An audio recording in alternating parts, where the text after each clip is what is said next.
Hey YouTubers, today I'm finna show you how to make rice. How to make rice the right way. I'm always getting complimented on my rice, and then I tell people how I cook it, and then you can't cook rice like that. That ain't the way to cook rice. That's not how you do it. You put 1 part water and half part rice in a pan, and you bring it to a boil, and then you put the lid on, and you reduce it to a simmer for 20 minutes. Then you open the lid and you fluff it, and it says so right on the bag. Don't pay no attention to that. All right, now I started cooking rice in a pressure cooker, and wow, it came out really good. And the idea is it's a pot inside a pot, so you're basically steaming it under pressure. And then I got thinking, well, now do I really need pressure or not? So now I'm still doing pot in a pot, but I'm just doing it on the stove, so I don't have to mess around with the pressure cooker no more, and it comes out just as good. Now, the most important thing, let's see, let me turn this thing around here. Let's see, hold on. Now, the most important thing, if you're going to make good rice, you got to start with good rice. All right, now this is jasmine rice from Thailand. Okay, and this is the bee's knees. This is the Grand Picana rice here. Let's see what it says there. All right. Well, you can read the label, but anyway, don't mess around with no long grain rice. You cook long grain rice, and it just rattles around on your plate like little BBs. You want rice that it'll fluff apart and stick together, whichever way, depending on how you handle it. You know what I mean? In other words, if you mash it together, it'll stick, and if you fluff it up, it'll fluff. Now, let's see. Get this thing going here. All right. Let's see. Let's tear open this bag. Fresh bag of rice here. Okay. Whoa, almost broke my measuring cup.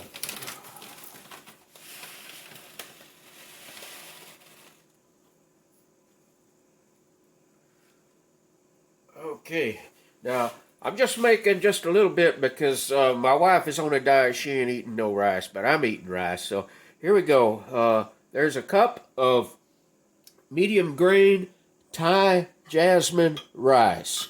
American grown jasmine rice isn't bad, but you know the real deal comes from Thailand. Now I'm gonna draw me a cup of water.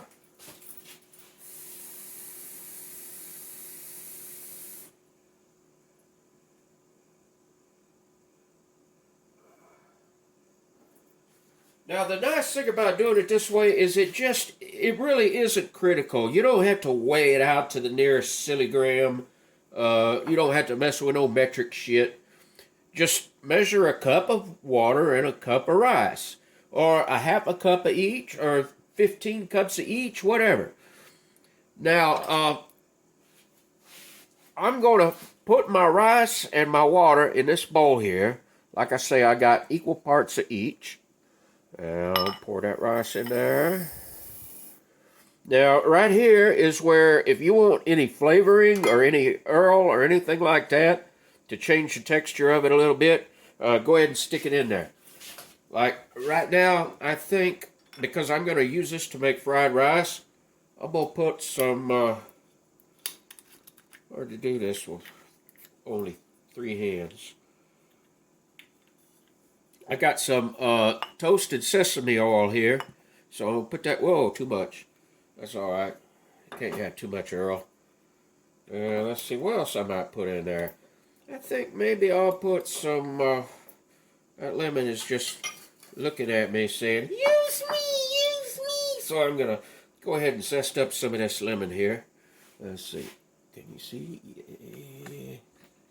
Yeah, I should be able to see there.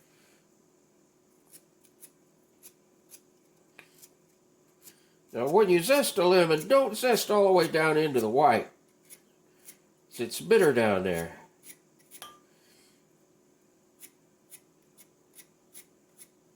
The colored part is the part that's got all the flavor.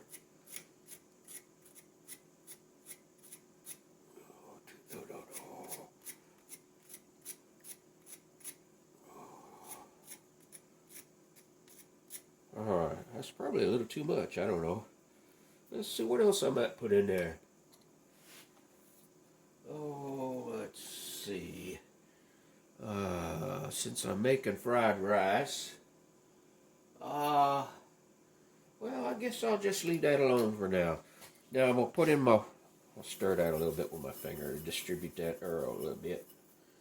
That is a little too much Earl, but that's all right. It ain't gonna matter because I'm gonna make fried rice with it anyway.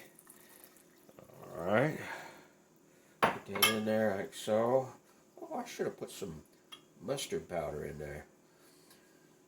Let's see.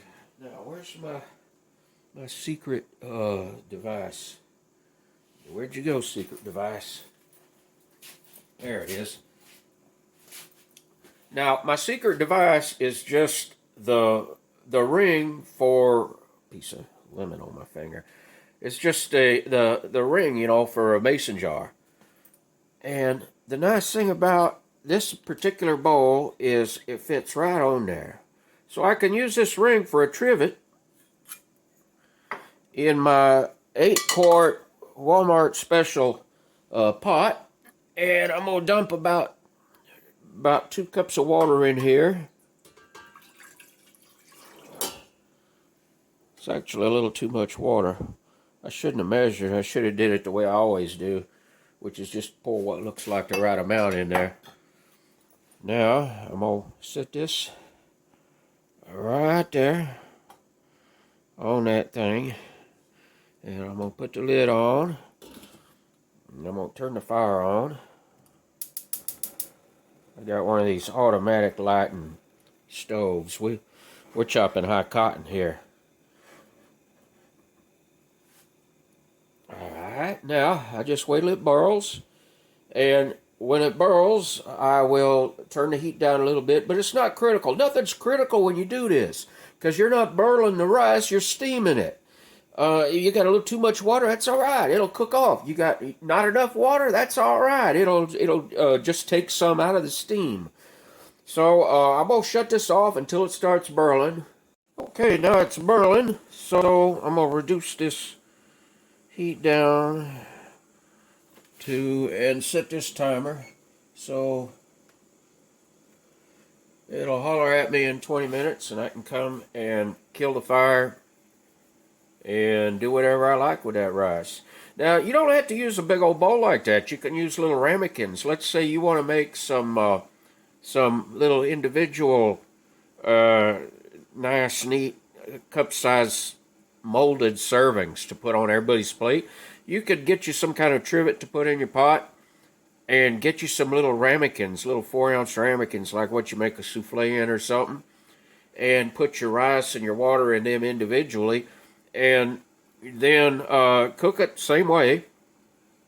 And after it cools a little bit, you just flip them upside down on the plate and give them a good smack. And then out pops a nice little puck of rice, just like in the fancy-ass Chinese restaurants, $7.99 all-you-can-eat places, you know what I mean? And, all right, so now I guess I'll turn this thing back off again, and when that buzzer goes off, I'll come and turn the fire off and lift the lid, and we can take a little look at it.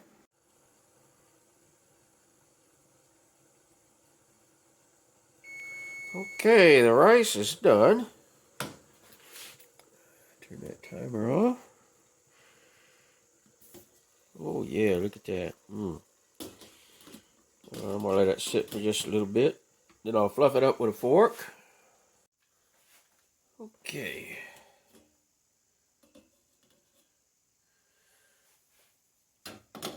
Let's see here. Oh, that's my rice fluffer. There's my man-sized fork there. Oh yeah, look at that.